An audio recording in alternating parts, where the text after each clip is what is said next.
Ingat yang ketiga, wa infadu ahdihima, melaksanakan komitmen dan perjuangannya. Tadi saya dengar dulu kan kayak Hafid yang dari sini belajar ke sana. Sekarang cara kita berbakti kepada beliau, ke Haji Dahlan dan ke Ihsan Jampes itu apa? Meneruskan cita-citanya. Ke Dahlan itu adalah punya zikir, punya kedalaman karomah, punya kedekatan dengan Allah dengan zikir-zikirnya. Teruskan zikir-zikirnya, itu cara baktinya. Beliau juga komitmen dengan pendidikan. Kita teruskan pendidikan, maka berangkat di sini 3 bus, berangkat lagi belajar. Pengalaman saya di pesantren saya, ibu bapak, pesantren saya ini kalau orang yang mondok dekat dari rumahnya itu tekadnya kurang tinggi, dan ketika belajar kurang serius. Makanya dulu para ulama coba dari mana? Imam Syafi'i pergi ke Irak, pergi ke Hijaz, putar-putar. Itu untuk apa? Tekadnya mencari ilmu. Anak-anak sekarang kadang-kadang dan ibunya nggak enak jauh-jauh, padahal jauh dekat sama-sama nggak ketemu. Cuman bawanya aja rasanya. Akhirnya apa? Tekad mencari ilmu menjadi kurang. Oleh karena itu Bapak sekalian, teruskan cita-citanya.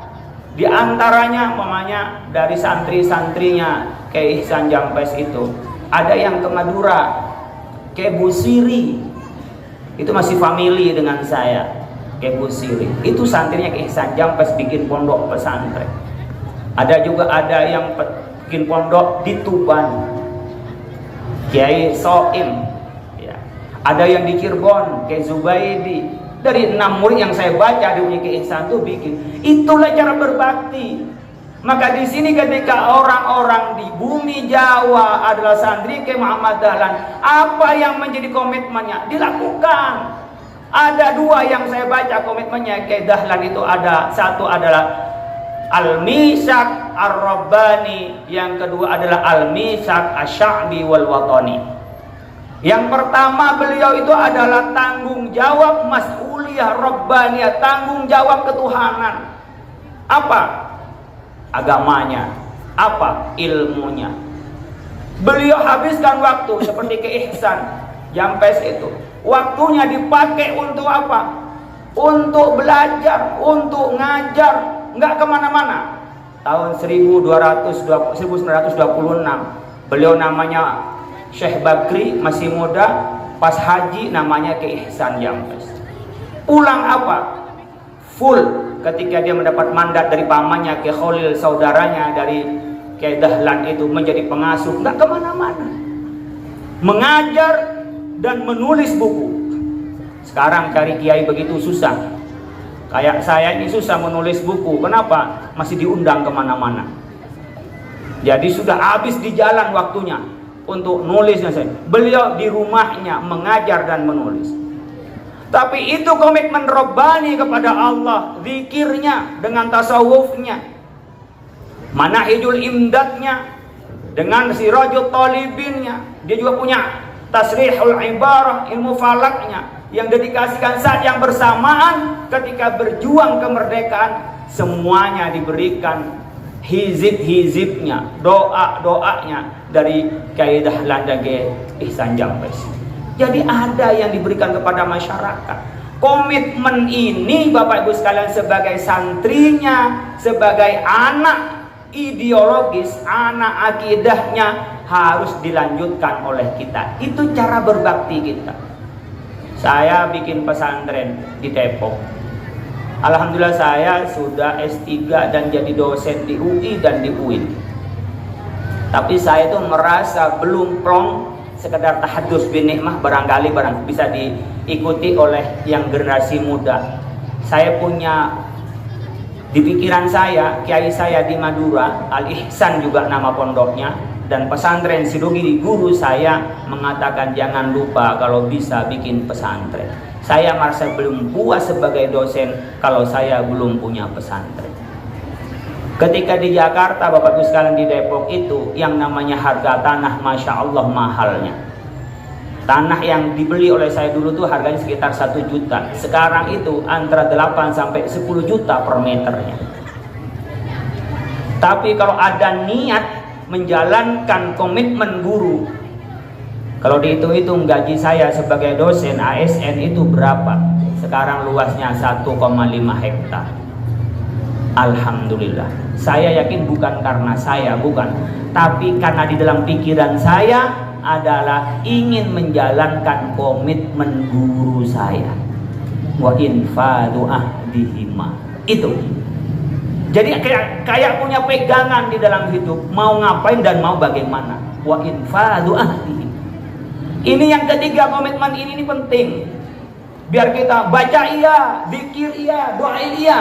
Tapi apa dulu guru kita? Kayak Dahlan itu apa dulu cita-citanya? Dari keluarga kayak Dahlan apa yang menjadi komitmennya? Komitmen kepada Allah, mencari ilmunya, kemudian zikir dengan kita sekuat kita untuk zikirnya, mendekatkan diri kepada Allah, sayang bersamaan kemasyarakatan, bikin lembaga pendidikan, bikin partisipasi pada bangsa dan negara. Terlibat, yang pinter di politik silahkan jadi anggota dewan. Yang pinter berbisnis silakan berbisnis. Yang pinter ngaji silahkan mengajar. Tapi tiga-tiganya ikuti komitmen apa? Untuk menjalankan komitmen para guru kita. Tidak harus semuanya jadi kiai. Karena mau bikin pondok tuh nggak cukup didoain, harus ada semennya dan besinya. Tapi punya semen dan mesin dan semen dan besinya tidak ada yang ngajar, juga tidak ada muridnya. Jadi kalau kita ingat pada komitmen guru, itulah yang harus kita lakukan. Dan insya Allah yang saya ceritakan tadi, di luar nalar, di luar akal kita, Allah berikan jalan. Kenapa? Karena kita taat kepada guru kita. Yang keempat, untuk kita berbakti kepada orang tua adalah wa ikramu shadiqihima, memuliakan teman-teman dari guru dan orang tua kita.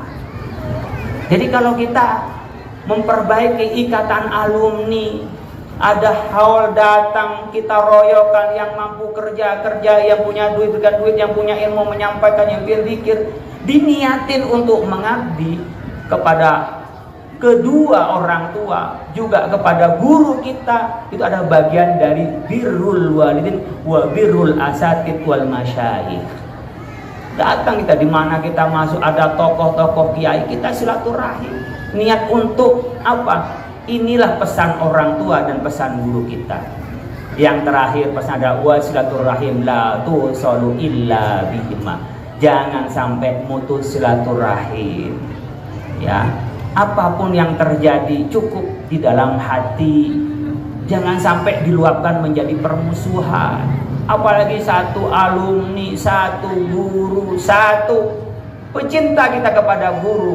Yang salah-salah dikit, kurang-kurang dikit, ya kita maafkan. Inilah perlunya kita namanya halal bihalal. Ini kan tujuannya haul dan halal bihalal. Orang yang nggak ngaji Pak, nggak ada bahasa Arabnya halal bihalal Pak. Nggak ada halal bihalal. Nyari ke Arab Saudi, nyari ke Yaman, nyari ke Qatar, nyari ke Emirat, nggak ada istilah halal bihalal. Ya silaturahim yang ada. Bukan tidak ada, cuman tidak tahu. Nabi sudah bersabda dari muttafaq alaih, riwayat Imam Bukhari, tingkatan yang paling tinggi hadis menurut ahli sunnah wal jamaah. In kanat indahu matlamatun li akhihi falyatahallalhu al-yawm qabla an la yakuna dinarun wala dirham. Fa in kana lahu amalun salih ukhidha minhu biqadri matlamatihi wa in lam takun lahu hasanat ukhidha min sayyiati sahibihi fa humila alaihi. Coba, kalau kita punya salah, mungkin min irdihi au min syai'in, atau karena mungkin merasa direndahkan martabatnya, merasa dilecehkan, atau kan satu yang lain, hartanya lah, bisnisnya dan seterusnya, falyatahallalhul yaum, minta halal lah.